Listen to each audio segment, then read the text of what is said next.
یہ وہ لوگ ہوتے ہیں جو اسلام کے ساتھ دشمنی کرتے ہیں۔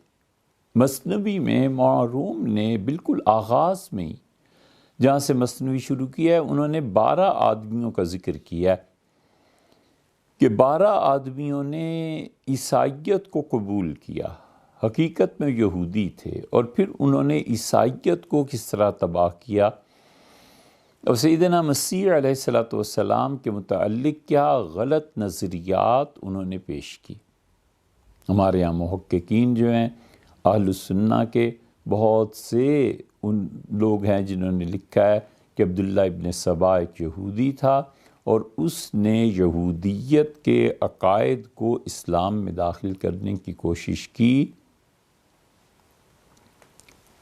اور یہ تصور دیا کہ جس طرح حضرت ہارون حضرت موسیٰ علیہ السلام کے چچا زاد تھے، اور موسیٰ علیہ السلام جب تشریف لے گئے تھے کوہ طور پہ تو ان کے بعد ہارون نائب ہوئے، اسی طرح حضور اقدس صلی اللہ علیہ وسلم کے بعد ان کے عمزاد، ان کے چچا زاد سیدنا علی رضی اللہ عنہ یہ حقیقت میں ان کے وارث تھے، جانشین تھے، خلافت ان کو ملنی چاہیے تھی۔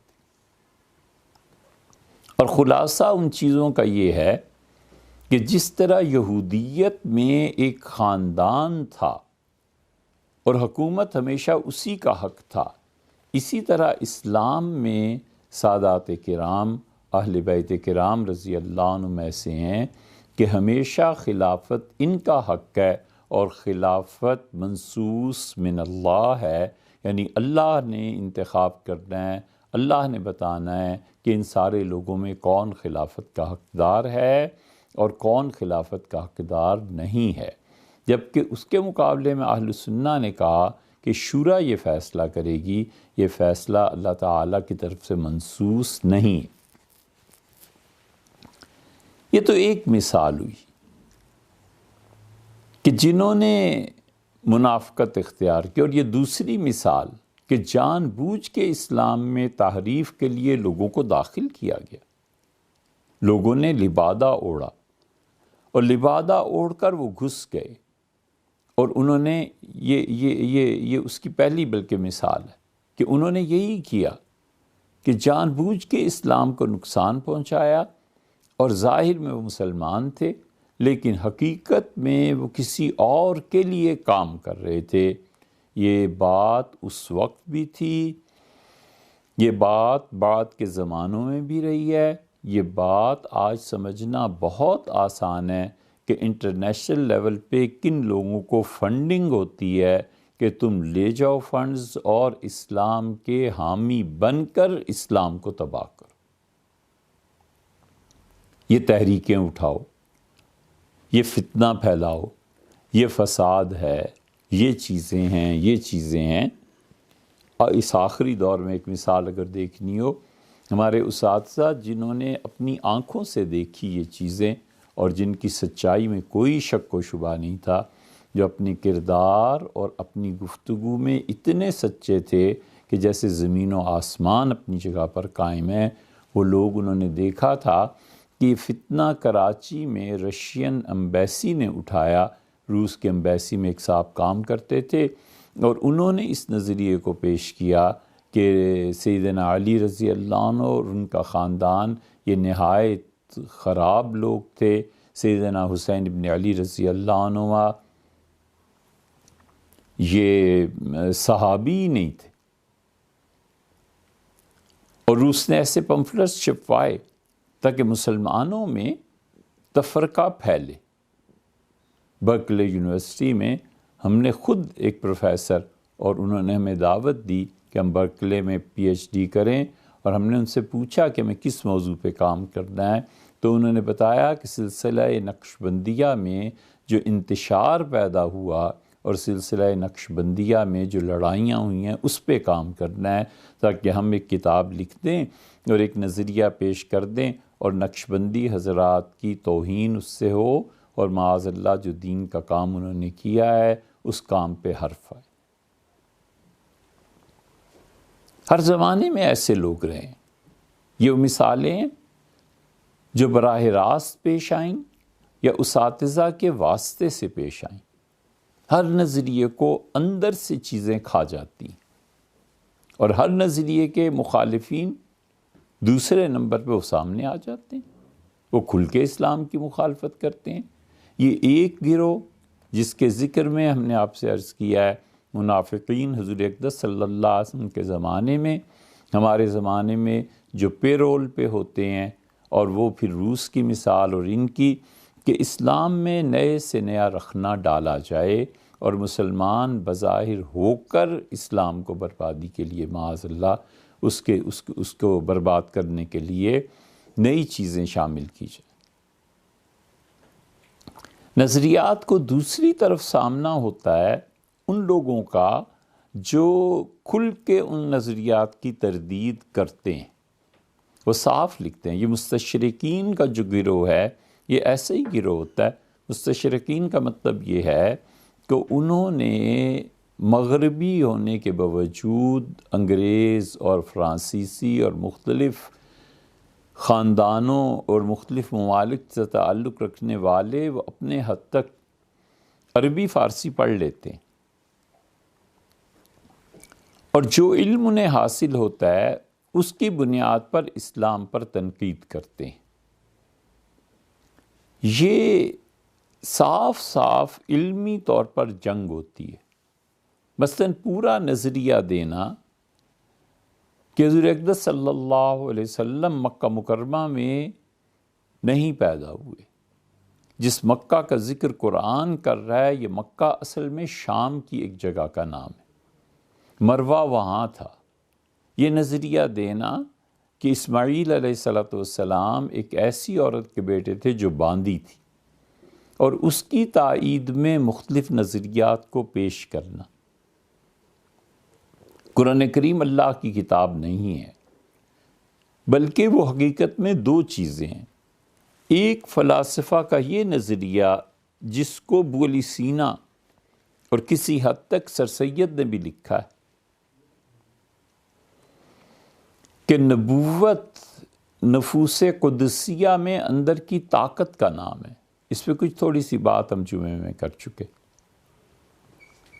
یہ نظریہ دینا کہ نبوت در حقیقت اپنے اندر کی صلاحیتوں کا نام ہے، اور نبوت میں نبی اپنے اندر ہی اندر جو باتیں کرتا ہے وہی ہے، وہی جبریل امین ہے، اور قرآن بھی ایسے ہی آ گیا۔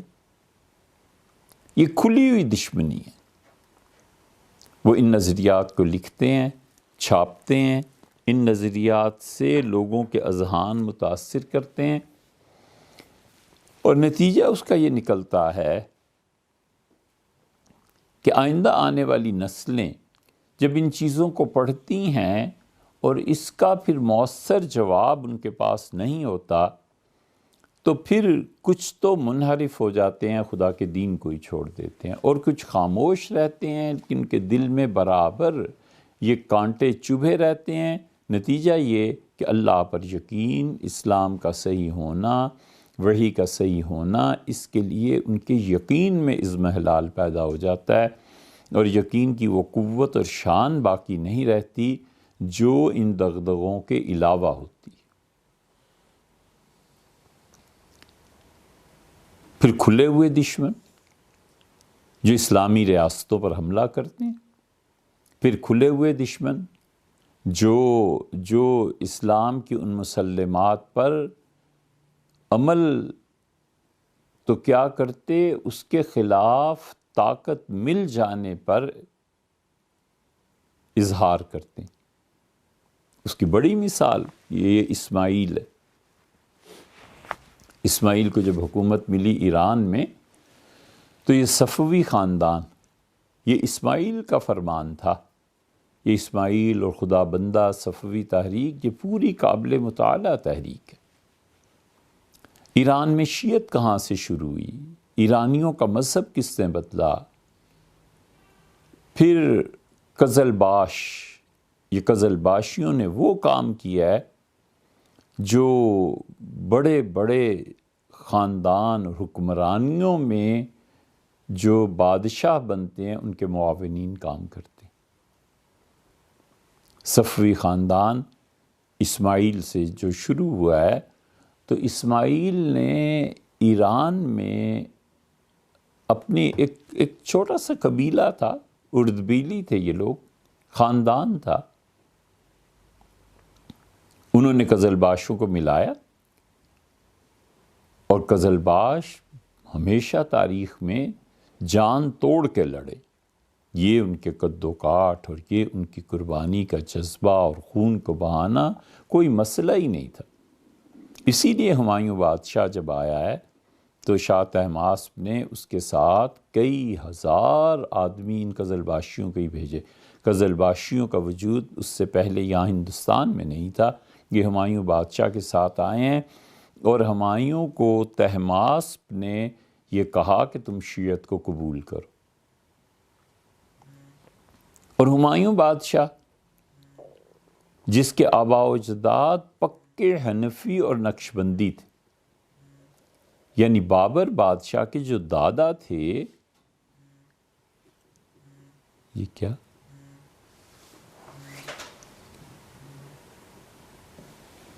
بابر بادشاہ کے جو دادا تھے یہ شاہ ابو سعید صاحب رحمۃ اللہ علیہ کے مرید تھے اور ہمیشہ حاضری دیتے تھے۔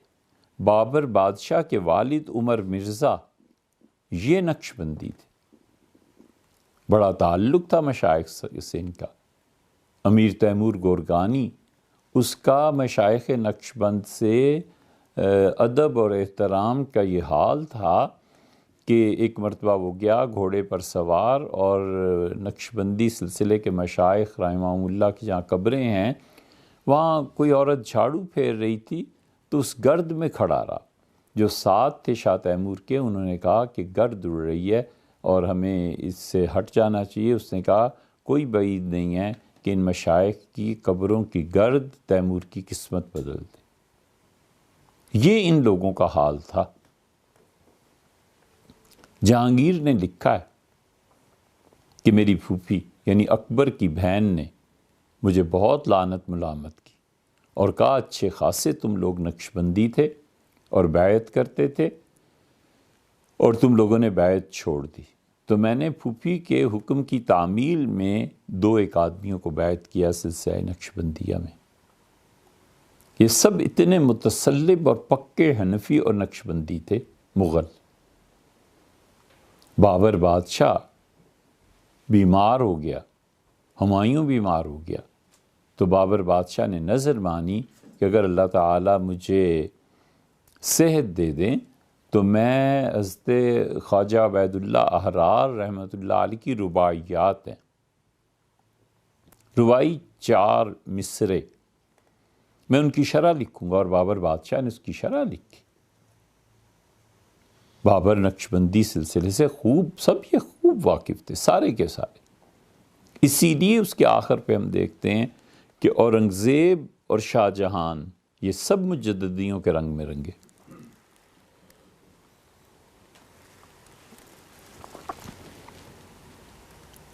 تو طہماسپ نے شیعت کی ترویج میں پورا کردار ادا کیا۔ طہماسپ نے اب ہمایوں کو بھائیوں کی بے وفائی کا سامنا، لڑائی ہوئی، ہمایوں کے بیٹے کو انہوں نے یرغمال بنا لیا چچا نے، اور جب ہمایوں حملہ کرنے لگتا تھا تو وہ بیٹے کو آگے کر دیتے تھے۔ یہ سب اس خاندان کی آپس کی لڑائیوں کے تذکرے میں ملے گا۔ تو ہوا یہ کہ ہمایوں کے پاس یہاں بھی کچھ نہ رہا، شیر شاہ سوری جیسا عبقری انسان حکومت لے کے چلا اور اس نے اڑا دیا ہمایوں کو۔ ہمایوں کو جا کر ایران میں پناہ ملی، اور ایران میں جب وہ واپس ہندوستان آنا چاہتا تھا تو طہماسپ نے بڑی قربانی گویا اپنی شیعہ مسلک کے لیے دی۔ اس نے ایک بات تو یہ کی کہ اپنی بیٹی کا نکاح ہمایوں سے کر دیا تاکہ اس کی نسل میں، خاندان میں مغلوں کے شیعت کا اثر ہو۔ دوسری بات اس نے یہ کر دی کہ قزلباشیوں کو بھیجا ہزاروں کے حساب سے، اور اس نے کہا یہ اس صورت میں کر رہا ہوں کہ ہمایوں بادشاہ شیعت کو قبول کرے۔ ہمایوں مجبور تھا، کیا کرتا؟ آخر حکومت اور سلطنت غالب آئی، اور اس نے شاہ طہماسپ سے کہا کہ آپ ایسا کر دیں کہ شیعت کے بارے میں جو عقیدے مجھے رکھنے چاہیے ان کو لکھ کے مجھے دے دیں۔ تو ہمایوں نے اپنے دل سے نہیں، اپنے جذبے سے نہیں، کیونکہ بعد کی اس کی زندگی بھی ساری اہل سنہ کے مطابق ہی گزری ہے۔ شاہ طہماسپ کے سامنے وہ جب چیز اس نے لکھ کے دی تو ہمایوں بادشاہ نے اس کے سامنے کھڑے ہو کے وہ چیزیں ویسے بطور تحریر پڑھ دی۔ عقیدہ کہاں بدلتا؟ حنفیت اور نقشبندیت پوری گہری بنیادوں کے ساتھ اس خاندان میں اورنگزیب عالمگیر تو کیا ان کے بعد تک قائم رہی۔ اس سلسلے میں وہ کبھی بھی نہیں ہٹے۔ تو ہمایوں آیا، لیکن جو اس کے عقائد میں ذوف پیدا ہونا تھا وہ ہو چکا تھا۔ چنانچہ اس نے آ کر علماء کو جمع کیا اور اس نے کہا کہ اس وقت پورے عالم اسلام میں بڑی شخصیت کا نام بتاؤ، تو لوگوں نے کہا ابن حجر اسقلانی صاحب فتح الباری رحمہ اللہ، وہ نہیں، ابن حجر ہیں آخری آدمی ادھر کے مصر کے بہت بڑے علماء میں سے، اور واقعی ان کا نام بڑا تھا۔ ہمایوں بادشاہ نے انہیں خط لکھا کہ حضرت معاویہ رضی اللہ عنہ کا کیا مقام ہے، کیونکہ شیعہ انہیں کافر کہتے ہیں، ہم لوگ انہیں صحابہ رضی اللہ عنہ میں شمار کرتے ہیں۔ تو اس پہ ابن حجر کو پوری کتاب لکھنی پڑی بادشاہ کے خط کے جواب میں۔ تو نظریات پھیلتے ہیں اس طرح سے۔ اسماعیل شاہ نے حکم دیا ایران کی فتح کے بعد، جب اس نے اپنی حکومت تھوڑی سی مستحکم کر لی، اس نے کہا کہ سر عام تبرہ کیا جائے، علماء کی ایک جماعت مقرر کر دی، وہ صبح سے لے کے شام تک گلی گلی محلے محلے میں شہروں میں گھومتے تھے، اور تینوں خلفاء رضی اللہ عنہ جو پہلے ہیں ان کو گالیاں دیتے تھے۔ ان کا کام ہی تبرہ کرنا تھا۔ کوئی بھی نظریہ بڑے سے بڑا اور اچھے سے اچھا اگر اس کے پاس طاقت نہ ہو تو وہ کتابوں کے اوراق کی زینت تو بن سکتا ہے، عملاً کچھ نہیں کر سکتا۔ طاقت نہیں تھی تو مسلمان حضرت زید رضی اللہ عنہ کے دار ارقم میں جمع ہی ہوتے رہے، اور جس دن سیدنا عمر رضی اللہ عنہ نے اسلام کو قبول کیا ہے، پھر وہ آئے مکہ مکرمہ اور نماز پڑھی اور لڑائی اور جھگڑے اور یہ سب چیزیں ہوئیں جو کہ ہوتا ہے۔ اس لیے نظریہ طاقت کے بغیر بس کتابوں کی زینت بن جاتا ہے۔ نظریات کو طاقت چاہیے ہوتی ہے اپنی امپلیمنٹیشن کے لیے۔ کارل مارکس جیسے اور بھی تو 4 فلاسفہ مل جائیں گے۔ شاہ ولی اللہ رحمۃ اللہ علیہ اور مارکس میں فرق کیا ہے؟ شاہ ولی اللہ رحمۃ اللہ علیہ کو کوئی جماعت ایسی نہیں ملی جو ان کے افکار کو عملی جامہ پہناتی، مارکس کو مل گئی۔